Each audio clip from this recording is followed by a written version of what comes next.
In a small, serene village nestled between rolling hills and golden fields, two families lived side by side.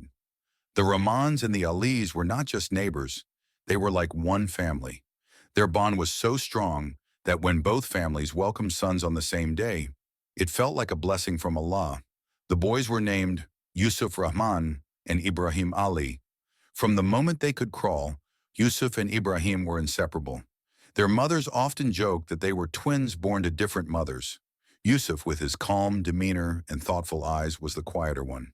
He loved reading books, especially stories about prophets and their companions, and often spent hours under the shade of the old banyan tree, lost in thought. Ibrahim, on the other hand, was full of energy. He was the one who climbed the tallest trees, swam in the river, and always had a mischievous grin on his face. Despite their differences, they complemented each other perfectly. Their families were deeply connected too. Yusuf's father, a wise and gentle man, often told stories of the Prophet Muhammad, peace be upon him, to both boys, teaching them about kindness, patience, and the importance of brotherhood.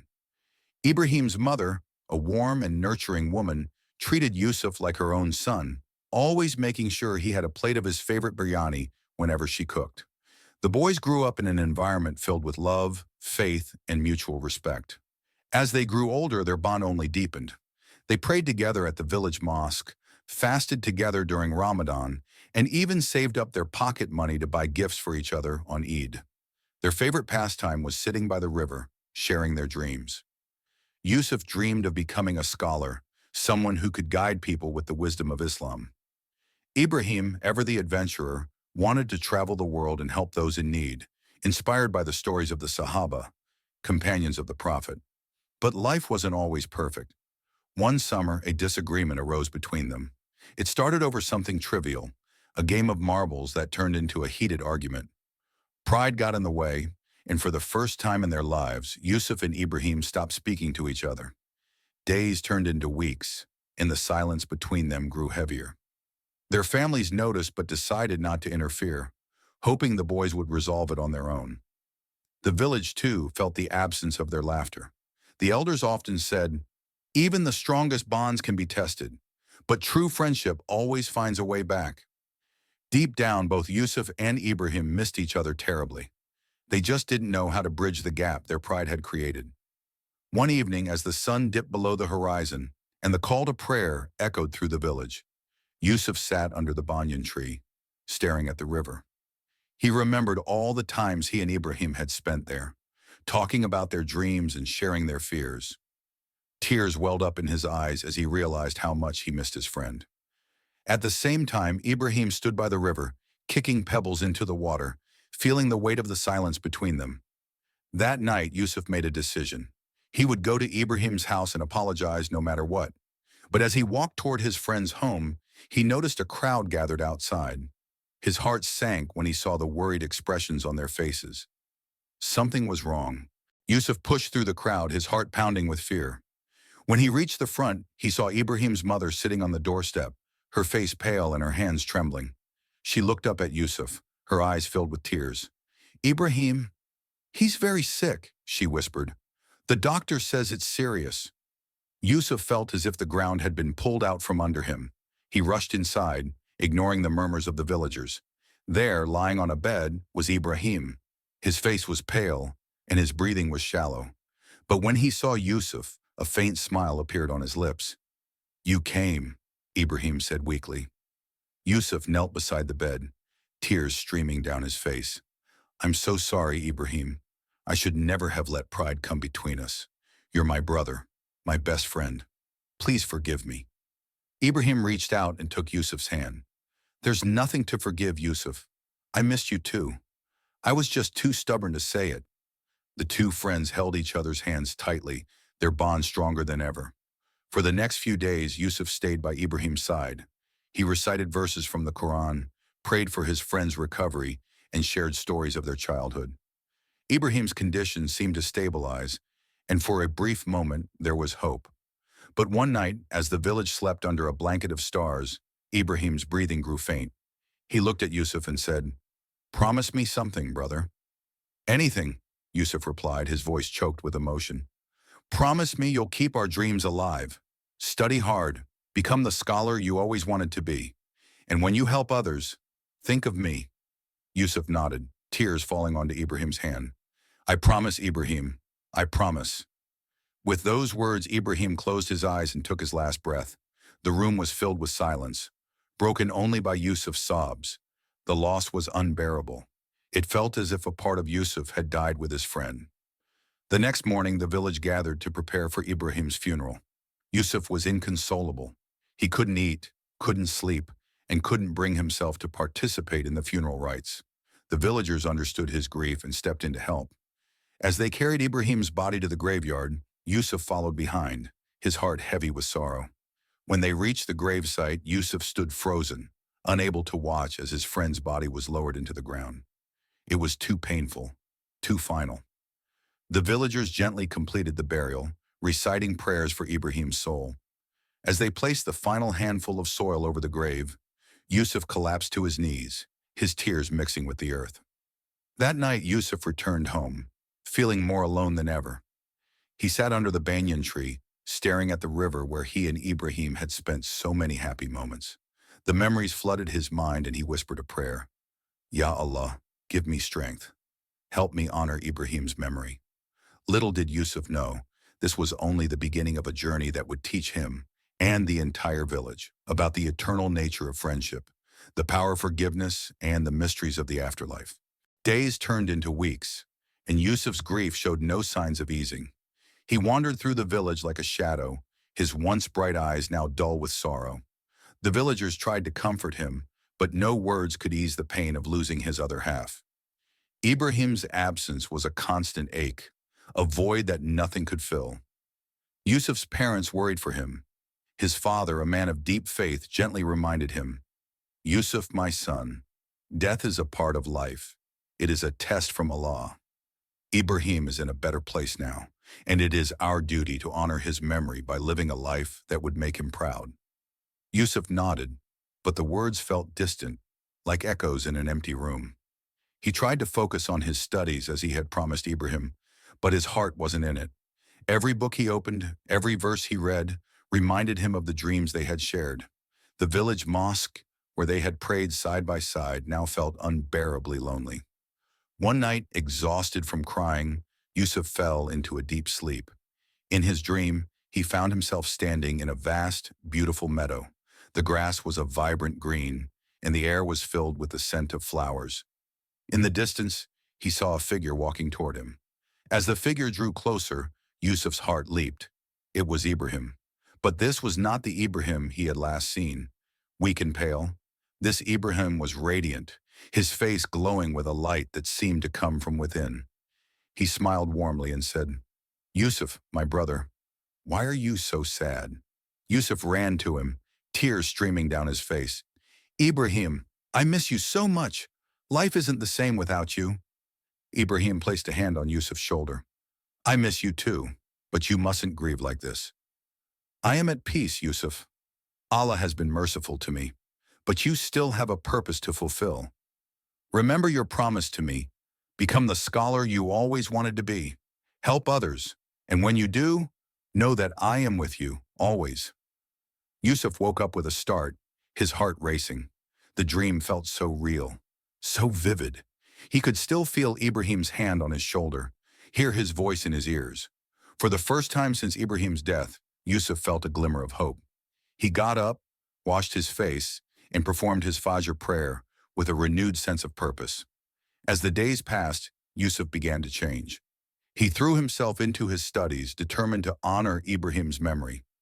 He spent hours at the mosque, learning from the village imam and memorizing verses from the Quran. The villagers noticed the change in him and were relieved to see him smiling again, even if it was just a little. But Yusuf's journey was far from over. One evening, as he sat by the river, he noticed something unusual.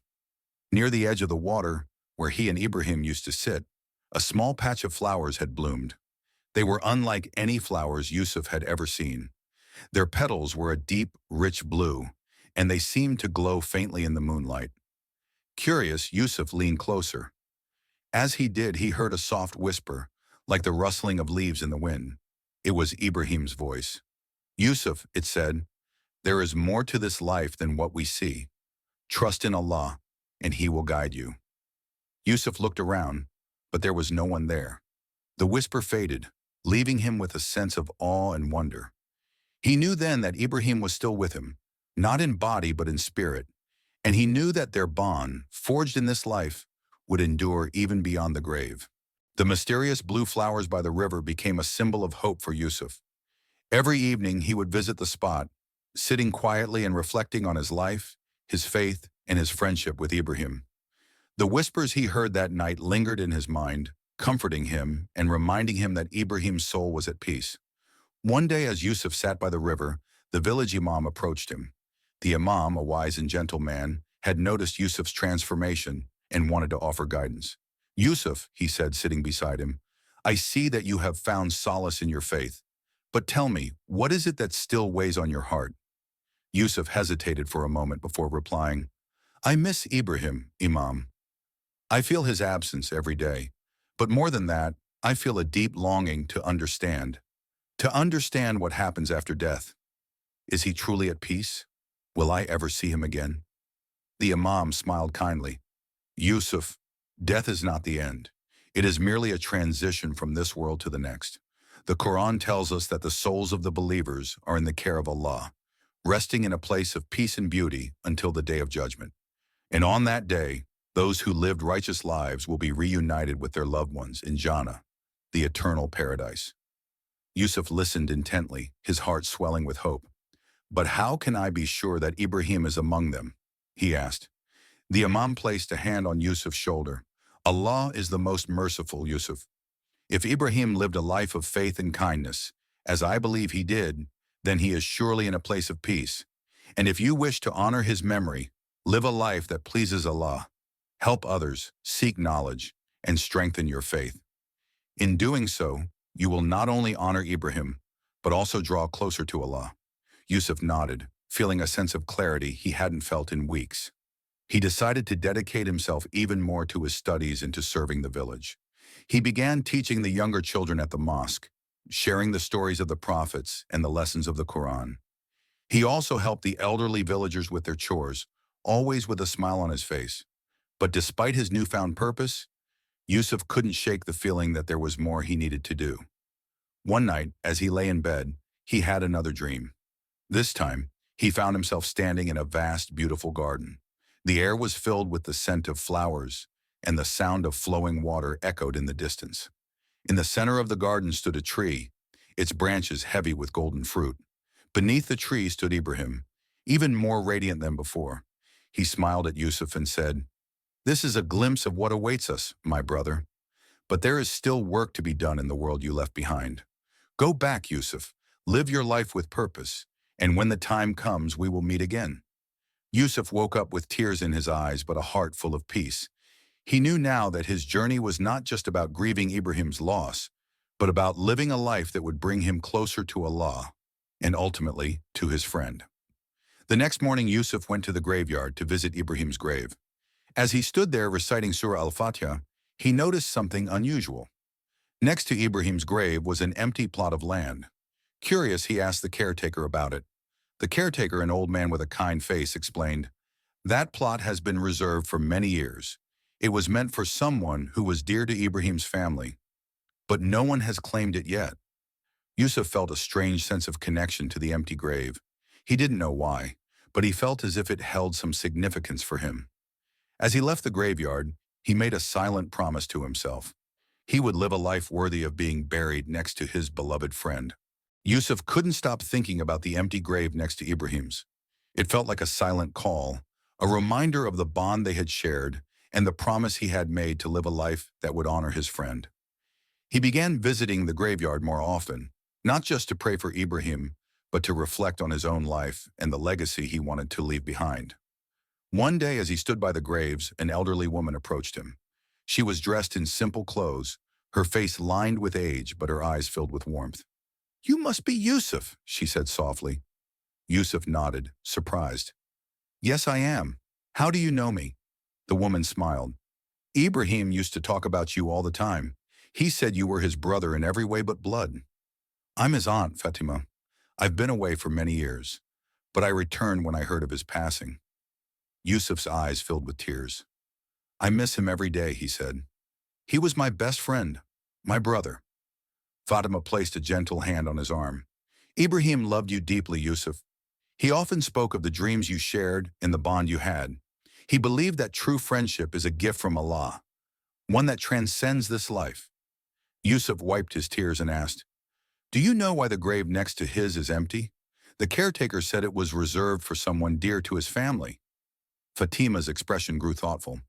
That grave was meant for someone who was like a son to me. Many years ago, I lost my husband and son in an accident. Ibrahim's family took me in and treated me as their own. They reserved that grave as a gesture of love so that I could be buried near them when my time comes. But I've always felt that it should belong to someone who was truly part of our family, someone who shared our joys and sorrows. Yusuf's heart ached as he listened. He realized that the empty grave was more than just a plot of land. It was a symbol of love, loyalty, and the unbreakable bonds of family. He looked at Fatima and said, Ibrahim was my family. He still is.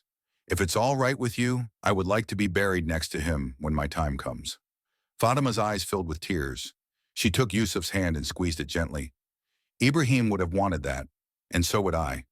You are part of our family, Yusuf. Always have been, always will be. From that day on, Yusuf felt a renewed sense of belonging.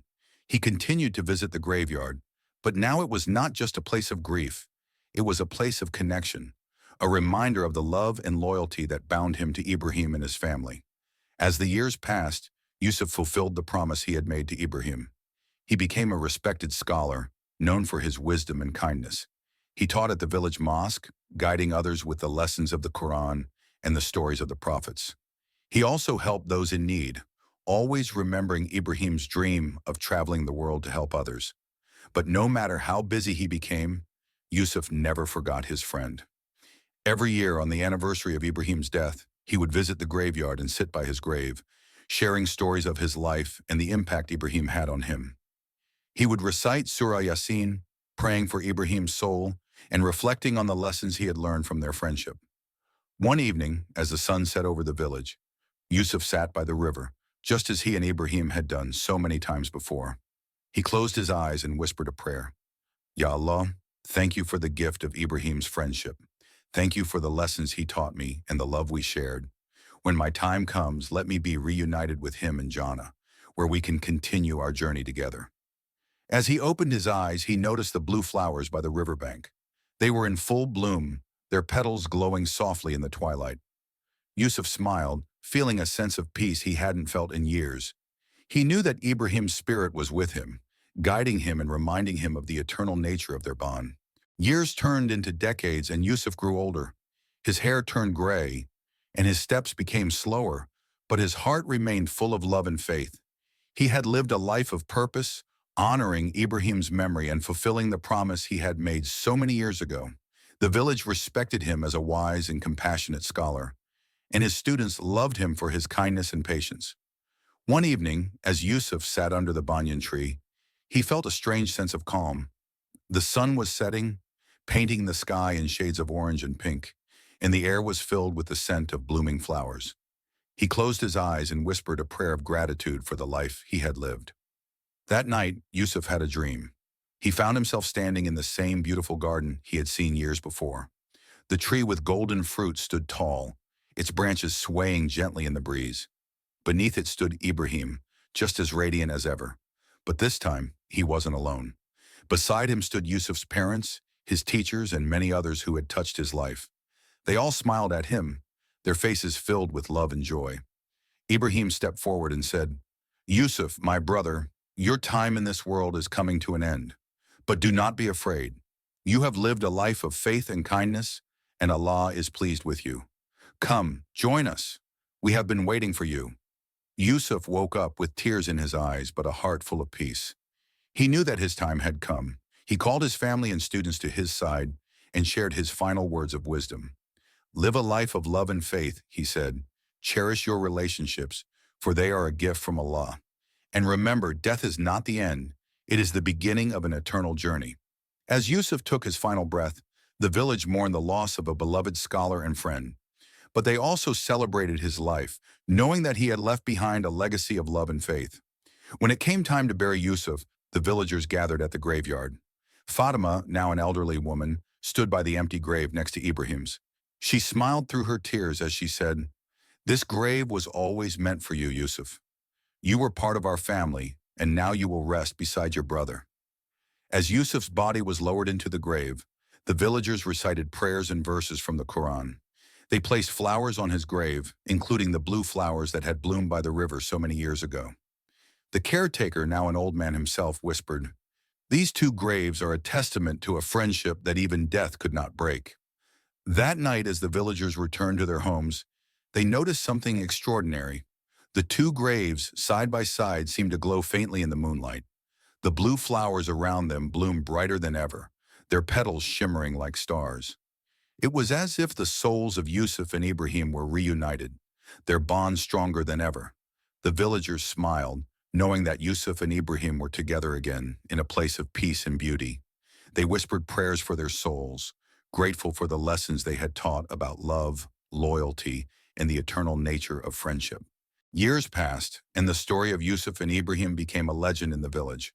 Parents told their children about the two friends whose bond transcended life and death.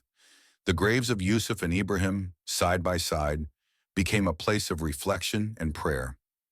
Villagers would visit to seek solace, to remember the importance of love and forgiveness, and to honor the legacy of the two brothers who were not bound by blood, but by something far deeper. One day, a young boy named Ahmed visited the graves with his grandfather. Ahmed had heard the story many times, but still had questions. "Grandfather," he asked, "why do people say their friendship was eternal? How can a friendship last forever?" The old man smiled and sat on a bench near the graves. "Ahmed, true friendship is a gift from Allah. It is not just about sharing laughter or playing together.